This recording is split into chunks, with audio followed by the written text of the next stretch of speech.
Ladies and gentlemen, welcome back to the channel and welcome back to XDefiant. Today we have a very interesting video regarding the future of this game because data miners have revealed a lot of what Ubisoft is going to be adding throughout the first year of the game's life cycle. A while ago they gave us this roadmap right here, revealing that there will be 4 seasons throughout the first year of XDefiant, and with each season we're going to be getting 3 new guns, 3 new maps, and then of course a new faction. On top of that, new game modes will be coming out, things like ranked play and private matches are going to be coming, and general updates to make the game feel a lot better.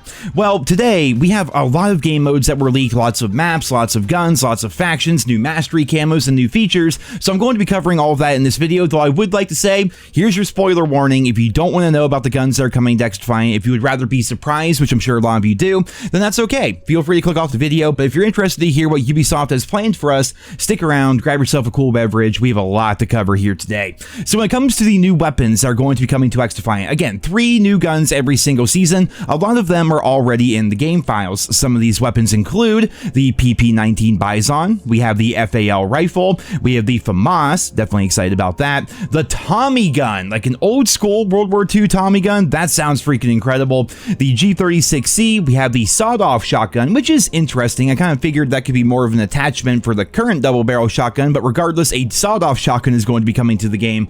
We have the SA-87 light machine gun, as well as the L115 sniper rifle.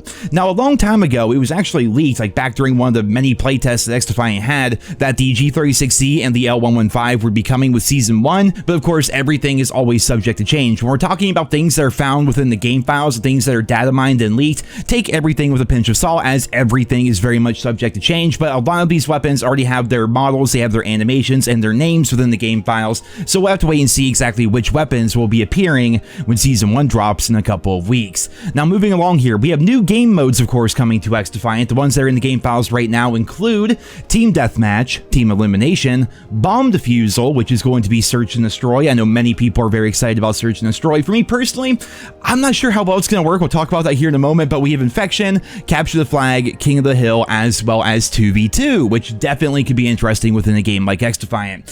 When it comes to Search and Destroy, I am cautiously optimistic about how that is going to work. Tons of people are excited for that one life game mode. Like, Search and Destroy is classic, it's iconic, it's a staple of first-person shooter games. People love that game mode.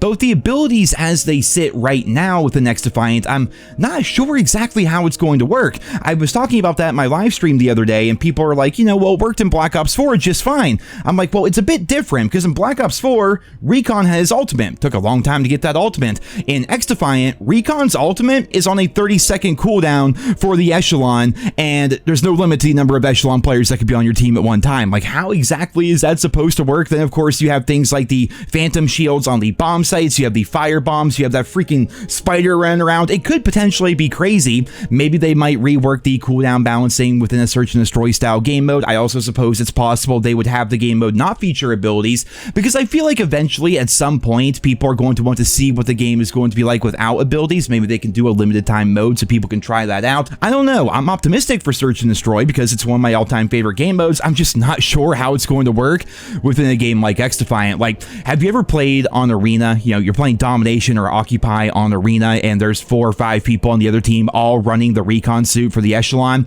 There's not really much you can do. You can chuck as many EMP grenades as you want. It doesn't matter. There's not much you can really do against that. And in a game mode like Search and Destroy with only 1 life, I'm wondering how that balance would end up working, but we'll have to wait and see. Moving along here, new multiplayer maps, right? There are some videos online. I can try to link them to you guys down there in the description if you guys want to check them out, but chances are they're going to get taken down by Ubisoft pretty quickly. But some of these maps include Hydro Dam, Gunfight, Rooftop, Office Museum, Waterfront, Daytona, Signal, Bunker, as well as the Washington Memorial. Again, there are some videos online of the loading screens of some of these maps, and just like the launch maps of XDefiant, they are colorful, they are beautiful, they look incredible. Definitely excited to play on those as we go through the coming seasons here within this game. Now, when it comes to the 4 factions that are going to be coming out throughout the first year, we pretty much know exactly what they are going to be.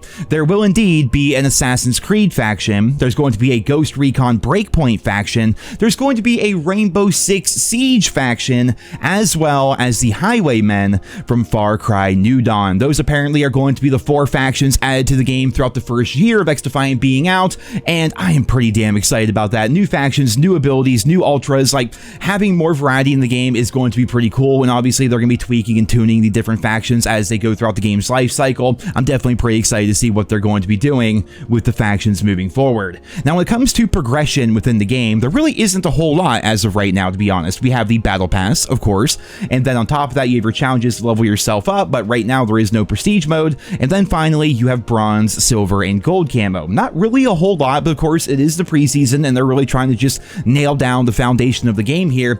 Well, it looks like new mastery rewards are going to be coming to XDefiant in the form of pristine, platinum, and aura. And guys, the aura camo may have leaked online. I'll put a link to that down there in the description. It looks freaking incredible. It's animated, it's beautiful, it looks awesome.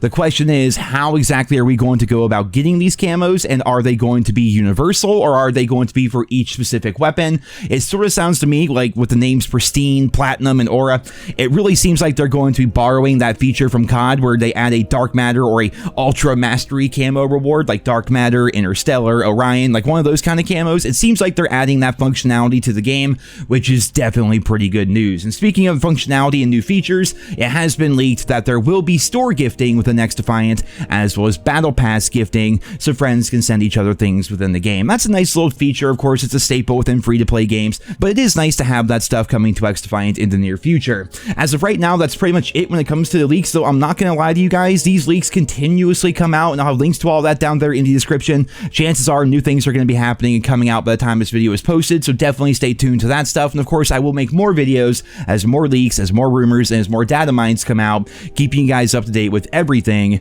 in regards to XDefiant. My overall thoughts are pretty positive on this, man. The new weapons sound awesome. Like, they're basically just bringing back so many iconic guns from the old Call of Duty days. Of course, COD is not everything. These are real guns, and they are featured in other games as well. But for me personally, things like the Tommy gun, that's freaking awesome. I love World War II weapons. The G36E coming to the game, the FAMAS coming to the game, the Bison, like, these are pretty cool weapons. The maps themselves look freaking beautiful. They look incredible. They're so fun and vibrant. And somebody said the other day in my Twitch stream, and it really kind of struck a chord with me. He said one of his favorite things about the XDefiant maps is they all flow really well without necessarily being constrained to a traditional 3-lane design. I think that is a really good point. The maps in this game do flow well, but above all else, it looks beautiful. It looks incredible. I see people saying, man, the game looks like a mobile game. Just because it has color does not mean it's a mobile game, man. Like, people are so conditioned by COD and other shooters out there where everything has to be brown and gray and green and sad. This is a fun shooter, man. Like, the different colors on the maps are fantastic. The different locations of the maps are fantastic. Basically, everything about the maps within XDefiant is incredible, and the fact that we're going to be getting 12 more of them at a minimum over the course of the coming year is pretty damn good news in my opinion. And having names like Waterfront, having names like Daytona, which of course that map is going to be based around the Daytona 500, like, so many cool things are going to be coming to XDefiant in the very near future. And as always, I will keep you guys posted as we learn more and as more updates come out and as new news stories develop. But for right now, that is it for this video here today, ladies and gentlemen. I hope you enjoyed it. Leave your thoughts and feedback down there in the comments. Thank you all so much for listening, and I hope you guys all have a wonderful day.